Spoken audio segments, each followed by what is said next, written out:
y'all. So you're back on here in another episode of Indigo Podcast, and today, I'm not gonna lie, my nose is really bothering right now. Hold on. Anyway, we back to it. Anyway, back here with another episode, and today the topic, well, not the topic, well, kind of. The title of this episode is, It's Okay to Not Be Okay. And honestly, for this one, I didn't really want to write any type of notes or jot anything. I kind of just wanted to go off of my head and kind of see how that goes. So I've never really done that with a podcast, and I like experimenting things. So we got 6 things here. I got the topics here that I want to go over.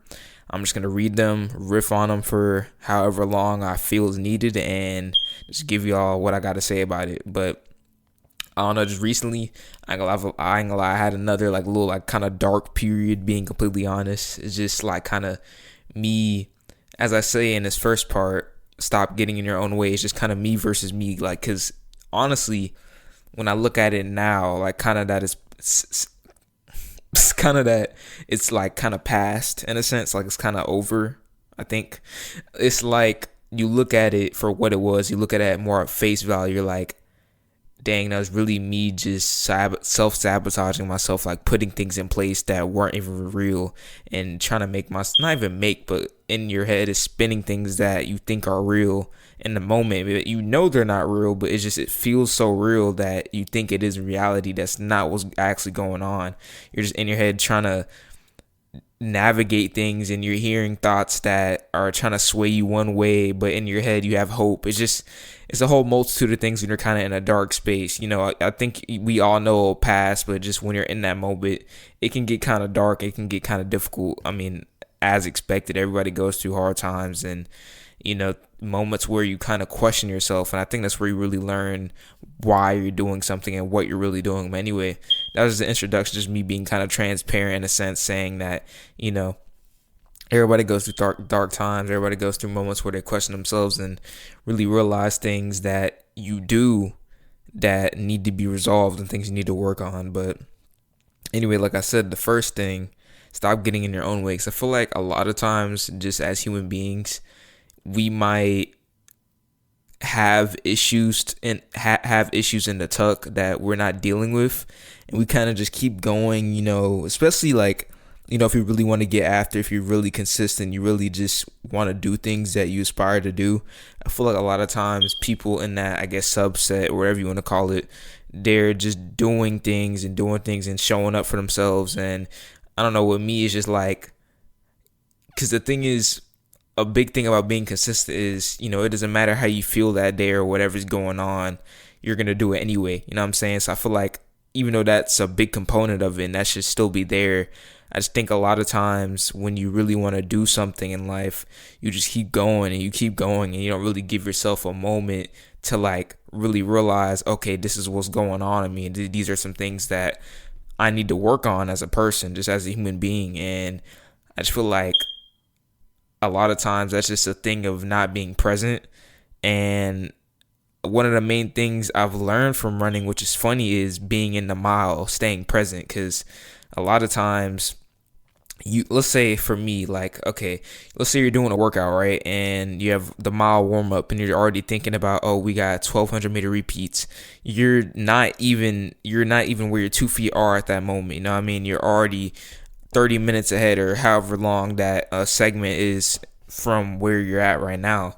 You're already trying to be there, but you're here. And I think a lot of times when you're getting in your own way, you're not present. And I just realized that a lot of the times, well, really today, the past few days, I've been looking, because the thing is, I've realized there's a difference between planning ahead and just looking too much ahead. So I think you can plan forward, but if that planning forward is getting in the way of what you're doing now in your life and your quality of life, there's an issue. And I feel like that's what was happening for me personally. Maybe you can relate to that, but it was really bothering my here and now. And I just think because yesterday we had the freeze, right? And I ran in the morning like I usually do, logged my miles, and I didn't plan a lift that day. But I think one thing I've been dealing with, and I just kind of pushed to the side, was I say I don't compare myself to others, but this might just be a tendency that people have when they want to get after something. But I saw this clip of Russell Orhe at the gym, and I'm like, maybe I could find a way to the gym. And the thing is, there's nothing wrong with that, but my plan was, okay, I'm gonna move that lift. I'm gonna move my rest day to that day just to make sure, there's because the roads might be dicey or anything. I just don't want to really put anyone in danger, and I guess play it safe or whatever. I ain't gonna lie. If I could drive, I probably would have drove to the gym anyway. Being 100% honest with you, but the point is, I didn't plan a lift for that day. I mean, the plan was take rest from that day, get my miles and get my steps in. And I saw that clip, and I'm like, trying to find ways to do it, not even out of the fact that that was the plan, and it was just a fact that I saw someone else at the gym, like, oh, now I kind of gotta get up with them, and I just don't really like that, to be honest, just being 100% honest, and I'm just being real, like that's what it was. I saw, and the funny thing is, that clip was old. That was a day before. He wasn't even at the gym that same day. He was in out of the state, like in the UK. So why am I even worried about what he's doing? You know what I'm saying? I just think a lot of times where you're getting in your own way, you're worried about what someone else is doing, and that's messing up the perception you have of what you got going on. Because I mean, everyone is different. Everyone has different training plans. Everyone has different schedules. Everyone has different journeys. Just because you see someone, because I think another thing too is assuming. I think assuming is a big thing. So I heard this, guess who? Nick Bear podcast. I listen to this podcast every morning. I ain't gonna lie. I kind of realized I like audiobooks, but right now I would say I'm a bigger fan of podcasts and like interviews. That's just me. But anyway, I was listening to it, and he was saying it was a scenario. He was sitting in his office, right? Obviously, he's a business owner, and he's sitting in his office, and he saw this dude just walking, like, just going for a walk during work hours. He's like, oh, this dude's slacking off. What is this guy doing? What are we paying him for? That's pretty much verbatim what he said. And I kind of thought about that, and I think assumptions, you don't even know the full story. You don't even, like, for me, seeing Russell or he post that video, you don't know what day that was. You don't know what the circumstances. You don't know. I mean, that's just a clip. So what are you so up in arms about trying to compare yourself to them? If that's just a portion of time. I don't know if that makes sense, but I think that makes, you know what I'm saying? Like, it's just, I think a lot of times people assume things, and then they get to comparing, and they're like, oh, but this person did this and I'm not doing this at a certain point of time. But the thing is, your life is different than theirs, so you shouldn't even take the time and day to try and compare and overanalyze what they're doing and try and look at holes in them and just stuff like that. But I think it kind of stems from that. But another thing too is just you questioning yourself too much, you questioning the plan you set forward, and you questioning whether or not you'll do the work. But the funny thing is, a lot of times we'll be doing the work and we're questioning if we'll do it, and then the time hasn't even come yet. You know what I'm saying? Like the day hasn't even finished yet, and you're worrying about a month in advance. Okay, when it comes to planning ahead, I think like planning a week or maybe two in advance, I think that's fine if you do it with intention. But if you're looking weeks, months ahead, I don't really think that's doing you any well. And just for me personally, that kind of threw me off from what I was doing now. Because like I'd cook, I'm like, all right, what am I cooking next? Or oh, I ran. Okay, what miles am I running next? You know what I'm saying? Like just stuff like that. Like you're not fully there. And I think that's the main thing I just realized. If you're not present, you'll kind of get in your own way and you'll start over analyzing things and overreaching in terms of planning and stuff like that. I just think we're the only ones that can get in our own way. It's not your mom. Well, in an extent, I mean, your mom can tell you when you're younger, okay, don't do that. She takes care of you, your dad or whatever. I'm saying like, okay, if in terms of, okay, what you really want to do in life, no one is forcing you to do anything. So why not do what you really want to do, and why not trust yourself in while you're doing it, and why not actually go all in for it? You know what I'm saying? It's no need to. I mean, I'm not saying there won't be moments of doubt, but don't let that become a complex. Don't let that become the end all be all. And I just think when you're getting in your own way, like I kind of mentioned before, I believe his last podcast, like you don't really trust yourself, and I think that's a problem. I think that's a sign you need to really learn more about yourself and really learn and really respect yourself. I think if you don't respect yourself, who else will? And I think self-respect is the most important thing. 'Cause I mean, it's going to sound corny, but you're the one who wakes up every day. You're the one who, puts the foot in front of the other to do things that you aspire to do. I mean, obviously we'll get help, but I mean, you're the driver. And I just think if you're getting in your own way, you're not the driver. You're letting life just take you by the horns and drive you everywhere. And I just feel like that's kind of what was happening with me. I mean, obviously, I'm doing the things to, get to where I want to be. I'm still doing the same things, but mentally, I don't feel like I was fully there. I was just kind of, I was looking too far ahead, and I wasn't really focused on what I was. I mean, obviously, it was half and half. I was there, but I wasn't. It was just weird. But I don't know. I just wanted to be honest with y'all because I just think transparency is key within reason. I mean, I don't think you should spill all your beans out there, but I just think I think relatability is a big thing, and just letting people know. And maybe someone hears this and they're like, bro, that's the exact same thing I was dealing with. They're like, okay, maybe I'm not alone. So I think a lot of times when you're on a journey and you have people around you that aren't on the same journey, it is kind of lonely sometimes. You're like, dang, like they don't really get me. But at the end of the day, if you get yourself and you really trust and believe in what you're doing, I think that's all that matters. Even if people around you might say, why are you going to run in the cold? Or you're working out too much. Why are you going for walks? Why are you lifting? But you know what your goals are. You know what your intentions are. And you know what you want to do. Anyway, that was kind of a long-winded way, but I mean, that's just real. That's what I've really been through. So I just wanted to share that with y'all. But kind of goes into number 2. I'm gonna keep this kind of more brief because I kind of mentioned it a bit, but looking too far ahead. And I just think, like I said, you're not in the present moment, and you're just kind of wandering, like you're just kind of floating around. You're not real, because I mean, like I said, planning ahead is key. I think if you don't plan, if you fail to plan, you'll plan to fail. I think that's how that works. I mean, if you don't have a plan to run a faster marathon or run a faster 5K or run a faster mile or build muscle, how do you expect to do it? You know what I'm saying? Now, this could be a looser plan or a more stringent and more, detailed plan. I mean, it depends on what works for you. For me, I'll say I like more detailed plans. So anyway, that doesn't matter. Well, kind of. But anyway, I just don't think that plan and the mode to the madness, the method to the madness, however you want to say that, the way you go about planning should destroy your life and destroy your quality of life. I don't think that's the point of it. I think fitness, performance, and health, I think obviously you need to be all in and you need to be obsessed with it and obsessed in the pursuit to achieve your goals and be consistently good. But I think for me personally, it was kind of destroying my quality of life a little bit. I mean, it was weird. It's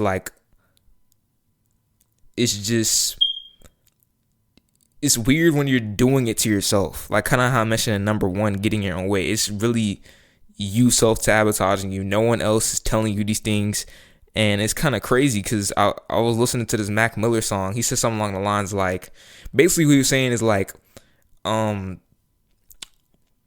basically don't keep things in your head. I had to think about that, but it's kind of scary when, I mean, you're thinking these things and it's only in your head and like you're not really telling people, you know what I'm saying? Like, and it's even worse when you don't really feel like you can tell people about these things, you know what I'm saying? So, I mean, I think that's when it's really important to really have a community around you, people that, are kind of on the same walk of life of you and they just know you pretty well and you can tell them like, hey, this was going on. It's not necessarily maybe to get advice on it, but just to, feel like, okay, this person gets me, you know what I'm saying? Because I think a lot of times we know what to do.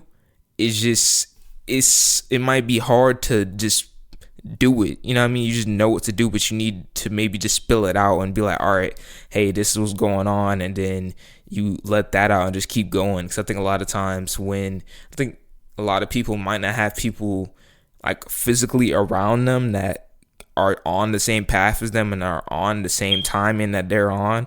So it's a little bit more difficult to be like, hey, this is what's going on, because they might hear them and they might just kind of disregard it within 24 hours. So I just think looking too far ahead, like I said, you're not really in the present moment. You're not where your 2 feet are. And I just think it destroys your quality of life, because you could be at a team dinner or whatever, or you're hanging out with some friends, or you're thinking now about a month in advance about how your training is going to look. I mean, obviously training is a big thing, but I don't think it should sacrifice your quality of life and just your, not even quality of life, sure, but just your vitality and state of mind. Because I feel like when you're in that state of mind, you're just kind of frantic. You're not in control. You're not in the driver's seat. Like I said, you're just kind of there. Like you're not fully in control, and you're just subject to just kind of stimulus and things pulling you away from, where your hemisphere or whatever. But I just think looking too far ahead, I think it can be an issue. And I just think you should plan ahead. You should plan not to fail. fail to plan to fail, same thing. But I just think to a certain extent it can have diminishing returns. But I kind of riffed on that enough. I'm gonna move on to the third thing. Perfectionism is deadly, and I'm gonna give another personal experience. Cause okay, speaking for me, okay. So obviously, like I mentioned before, one recent change I made was I normally live 5 days on my own. Like this week, since the whole cold thing happened, we got like a 5 day weekend. I upped it back up to 5 days because we have no weight room and track period. So I just went to my normal 5 day split. I started with legs. Today I did pull. Then tomorrow I'm gonna do push. Wait, whoa, flip that. I'm gonna do legs, push, pull. My fault. It's interchangeable. And then I believe, no, Thursday isn't a rest day. So shoulder, legs, triceps. Wait, it's either shoulder, legs, biceps, shoulder, legs, triceps. I ain't gonna lie, I don't really want to look at my phone right now. But actually, no, you know what? Let's look. Let's see. All right, shoulder, legs, triceps. My fault. Let me be exact. Come on, Kaden, be exact with it. Shoulder, legs, triceps, and then the next day is chest, back, and biceps. Yeah. And then I'm taking Sunday off just to make sure I have a fresh start Monday in the weight room and just making sure I'm recovered. But anyway, the point is basically like I kind of noticed like I'd go into my split, and because I want to make sure, like, let's say I have weight room Monday. We have weight rooms Mondays and Wednesdays. So it wouldn't be smart to train push the next day because I already did majority pushing moves like incline and bench just to make sure my chest is recovered. Obviously that's just kind of common knowledge. If you lift, you probably want at bare minimum a day of recovery, but ideally 48 to 72 hours if you can. So let's say if I lifted that same day, like I went on my own to lift the same day, I would hit pull because I'm hitting movements that aren't involved with any pushing movements because I'm doing mainly pushing movements, maybe some legs, mainly chest, legs, maybe back. Rarely we did pull-ups for like the first time in forever, a week or two ago. But anyway, the point is like I would go into my notes app because that's where I lay out my training so I can, click it. That's just how I, just keep track of it, me being consistent with it, just clicking the check boxes or whatever. But anyway, I would go into and I'd flip this here and I flip this here and I flip this here. In reality, the main thing that's important, and I know this, but I feel like a lot of times we know things, but in the moment when stuff hits the fan and you're like encountering something, you act foreign. You act like you don't know it for some reason. But I would flip things around and then put things here, and it's like, bro, like, what are we doing? Just go to the gym. I'm gonna go to the gym anyway, so what's the point of even flipping things? Obviously you want to make things as optimal as you can within reason without you blowing your top off and moving frantically. But it's just at the end of the day, perfectionism isn't what gets you to your goals. It's being consistent with something, even if it's imperfect, being imperfectly consistent. And I know that, so it's just kind of like a next, like when you give people next, like, bro, what are we doing here? You know what I'm saying? Like, just pick something, run with it, and just, if it's literally like that bad, you can switch it then and there. Like, just go. You know what I'm saying? And I know that, and it's just, I just made me realize, it just made it blatantly clear. Perfectionism could be deadly. It could be detrimental to your mental health. Just the way I think it's mainly mental. Like, it's just you worrying about things that aren't even there.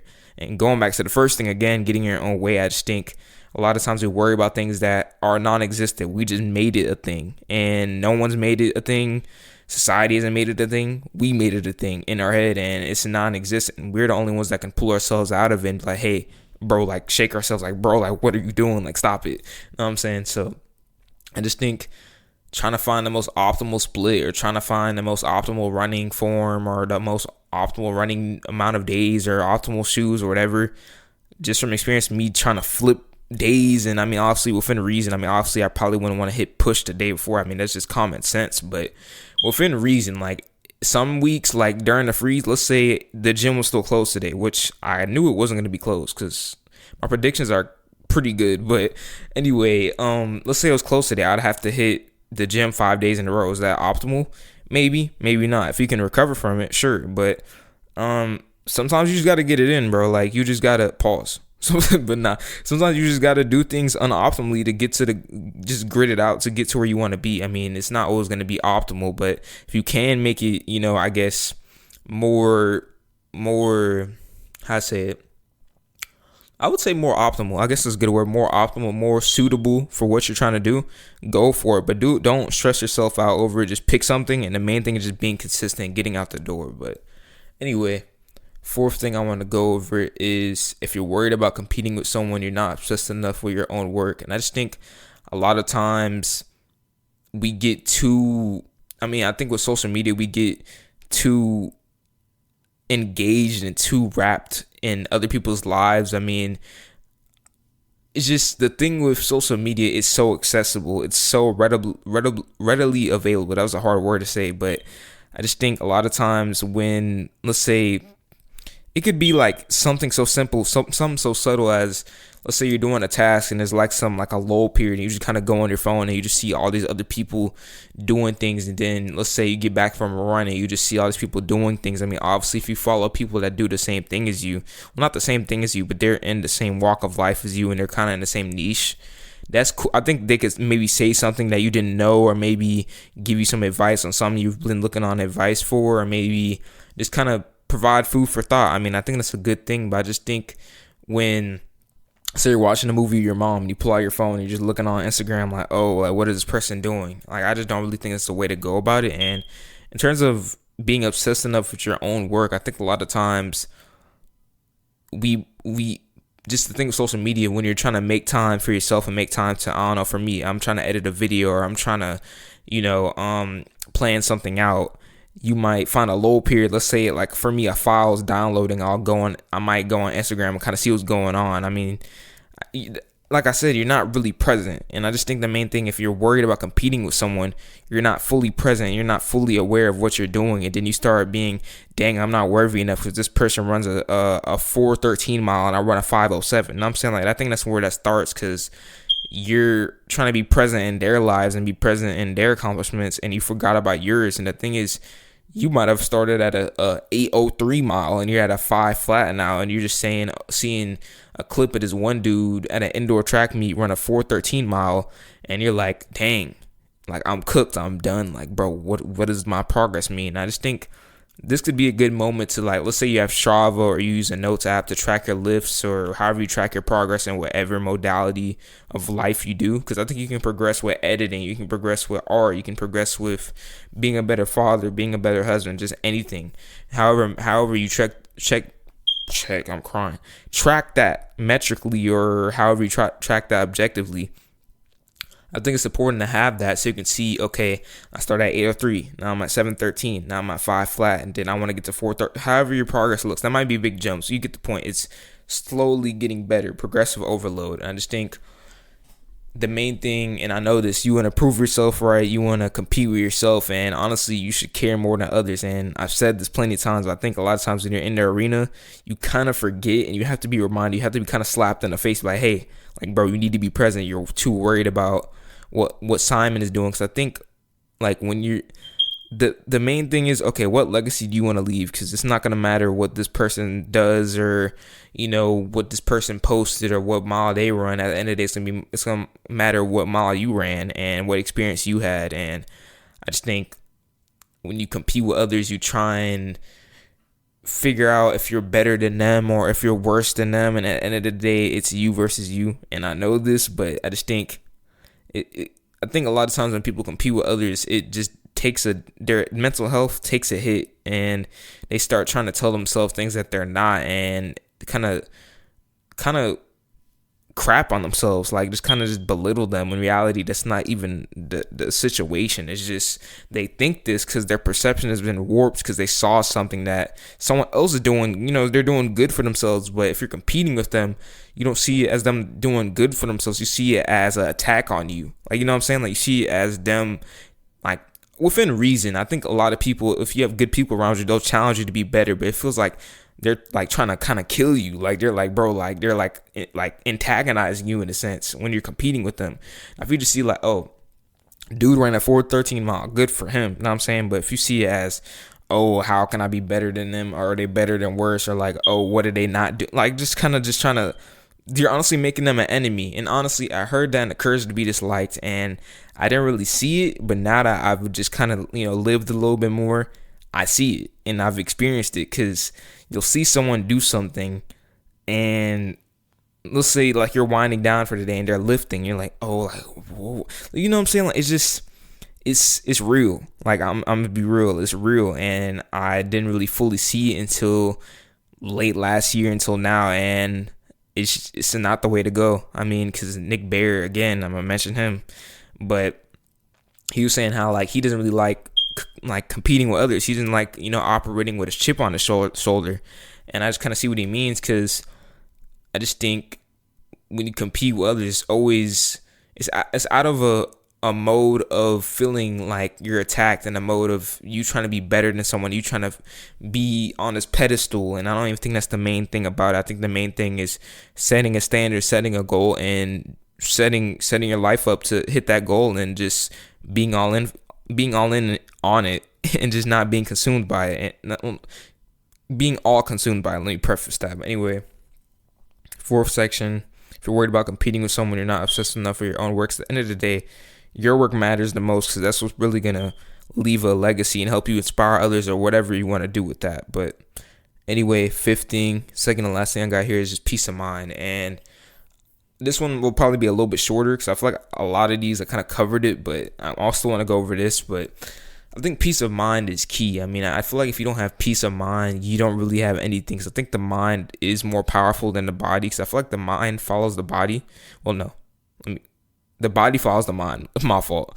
But I just think if your mind isn't right, you can still do things, but I just don't think... Because I feel like if your headspace isn't right, if your head isn't... obviously there's going to be things that crowd your head temporarily. There's moments of life that are more stressful than others. But overall, if your head isn't clear, if you're not content with where you are, not complacent, if you're not content with who you are just as a human being, and what you stand for, and what you've done, and what you're gonna do in the future, I just don't think you can really do things to your full capability, because you're just worried about this, you're worried about that, you're worried about, oh, what am I gonna do later, or oh, what am I gonna do this, and then it's chaos. You're not fully there, you're not fully engaged with what you're doing, and you're just not really happy, to be honest. And I think obviously, I mean, every moment in life won't be, rainbows and butterflies, but I just think if you don't have a mode of peace, and a mode of vitality, and a mode of being, happy where you're at, and happy where you're going in the future, I don't really think that's the way to go about it. And I just don't think that's where you want to be. And I just don't think it's sustainable. It just kind of makes life a little bit kind of dreary and kind of miserable for no, like, I mean, I just think we're the ones who get to choose if we have a peace of mind. Obviously, there's some things that might encounter us and things that might come in our way, but I think the main thing is how we respond to it, and not how we react to it. Because I think when you start reacting, that's when you might say something you didn't mean, or that's when you might feel a certain way or get discouraged. And I just think peace of mind is a big part of that, how you respond to things, and how your perspective on things. But I kind of want to, that's how long I wanted to riff on that. I feel like it's kind of, straight to the point, but I just think peace of mind, if you don't have a peace of mind, if you don't have a sense of clarity and solitude, I just don't think you can really operate the way you want to in life. I just don't really feel like life is going to be what you want to be. I just don't feel like life is going to really feel enjoyable in a sense. I think you should have enjoyment in life. I mean, obviously there's some hard things you need to do, and you should endure adversity, but I don't feel like if you're happy, if you're, interacting with people you love and have a community, I don't think you'll be kind of right mentally. But 16, and the last thing I want to go over is change is necessary. I just think, you can be aware of your problems all you want, and be, say what's wrong, but I think at the end of the day, you have to change it, and it's going to be hard, like, especially, mentally. There's a lot of because I think when it comes to issues we have just as human beings, there's a lot of habits and maybe some triggers that have tied to it. And I think, like I said, I mean, you can get maybe counseling, or maybe talk to someone you really care about, or someone that really cares about you, or vice versa. But I think at the end of the day, you have to be real with yourself and be like, okay, do I want to change this or not? And you have to identify what is causing this and why is the reason. I mean, it could be something stemming from childhood. It could be maybe an event, or whatever the case may be. But I think the first step is change. Actually, no.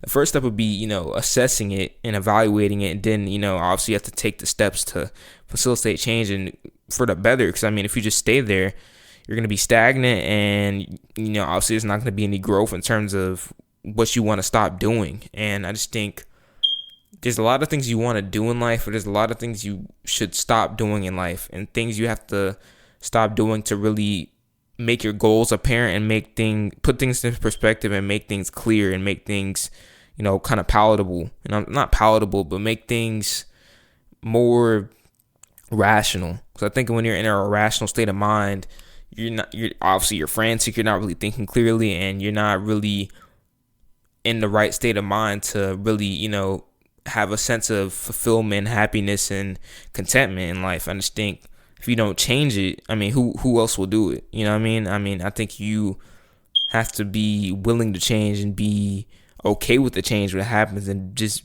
embrace it, And I think change isn't easy, but honestly, if it was easy, everyone would do it. I think change is necessary to change things that you don't like and change things that that's an issue for you personally, and change things that is the hard right to do. But anyway, 31-minute episode. Oh my gosh. But honestly, this is just kind of a more raw episode of me just kind of saying things that came to my head. I just didn't really want a script or whatever you want to call it, a jot or a guide. Well, I have a guide here, but just kind of like a it's kind of a looser episode, because I just think, I don't know, I just wanted to be kind of honest. I just wanted to be real with y'all and just kind of tell y'all what I've been dealing with in a sense. And I think the main thing is just kind of taking a moment to stop and be like, okay, like let's be for real. Like, okay, what do you need to do? Like, it's not you looking for the newest thing or seeking advice from other people. Like, what to do. You just have to do it, and you have to change it. And you're the only one that can change what you want to change. No one else can come in the driver's seat in the car and drive and steer. I'm crying. Steer. English is hard. Words are hard, kids. Steer left or right or go backwards or forward. No one else can do that. You have to really dig deep and be like, okay, I have a problem, or okay, this is an issue in my life. Okay, this is something I need to work on as a person, and you have to slowly change it. And I ain't gonna lie, it's hard, man. It's hard. It's difficult, but you got to be like, all right, I'm dealing with a dark time, and this too shall pass, and I just got to learn from it and implement things that will, stop me from getting my own way and help me continue to keep the ball rolling. But anyway, I'm gonna let y'all go. I'm gonna stop talking my head off, but hopefully y'all learned something from this. Hopefully, maybe if you're going through a similar thing, you feel related to, because I think no one's alone. Even if, like I said, people around you aren't on the same timing as you, there's people out there that are, and there's people out there that understand, and there's people out there that are getting after it just as much as you are. But anyway, that was episode, I believe it's 68. Yeah, episode 68. Titled, It's Not a... Oh my gosh. English is hard, guys. Trust me. I know English. It's okay to not be okay, because I just think when people, really want to get after and they really want to be consistently good and they really want to make a name for themselves, we might forget to slow down, just not be complacent, but slow down for a bit to really assess, okay, how are we doing mentally? What are some things that we want to work on? Some things that are hindering our goals. I think a lot of times if you're not there mentally, it can kind of bleed into like your sleep, your recovery, and ultimately how you can show up for your training. And I just think obviously we want to see growth. So it's making sure we're good mentally, good spiritually, emotionally, physically, obviously, so you can, run faster miles and stuff and lift bigger weight or whatever you do. But anyway, that was the episode. I love y'all, and I'm gonna see y'all next time.